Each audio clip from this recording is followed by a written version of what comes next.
أعوذ بالله من الشيطان الرجيم بسم الله الرحمن الرحيم قال رب السجن أحب إلي مما يدعونني إليه وإلا تصرف عني كيدهن أصب إليهن وأكن من الجاهلين۔ یوسف نے سب کی باتیں سن کر عرض کیا، اے میرے رب، قید خانہ اس کام سے کہیں زیادہ محبوب ہے جس کی طرف یہ مجھے بلاتی ہیں۔ میں ان کی باتوں کی طرف مائل ہو جاؤں گا اور میں نادانوں میں سے ہو جاؤں گا۔ فَاسْتَجَابَ لَهُ رَبُّهُ فَصَرَفَ عَنْهُ كَيْدَهُنَّ إِنَّهُ هُوَ السَّمِيعُ الْعَلِيمُ۔ سو ان کے رب نے ان کی دعا قبول فرما لی اور عورتوں کے مکر و فریب کو ان سے دور کر دیا، بے شک وہی خوب سننے والا، خوب جاننے والا ہے۔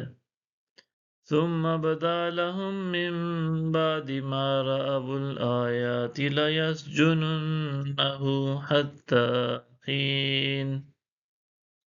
پھر انہیں نشانیاں دیکھ لینے کے بعد بھی یہی مناسب معلوم ہوا کہ اسے ایک مدت تک قید کر دیں۔ وَدَخَلَ مَعَهُ السِّجْنَ فَتَيَانِ قَالَ أَحَدُهُمَا إِنِّي أَرَانِي أَعْصِرُ خَمْرًا وَقَالَ الْآخَرُ إِنِّي أَرَانِي أَحْمِلُ فَوْقَ رَأْسِي خُبْزًا تَأْكُلُ الطَّيْرُ مِنْهُ نَبِّئْنَا بِتَأْوِيلِهِ إِنَّا نَرَاكَ مِنَ الْمُحْسِنِينَ۔ اور ان کے ساتھ دو جوان بھی قید خانہ میں داخل ہوئے۔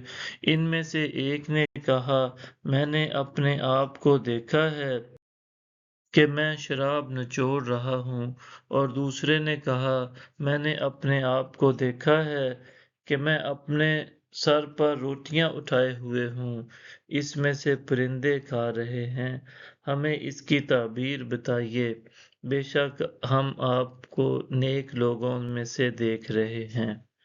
صدق اللہ العظیم۔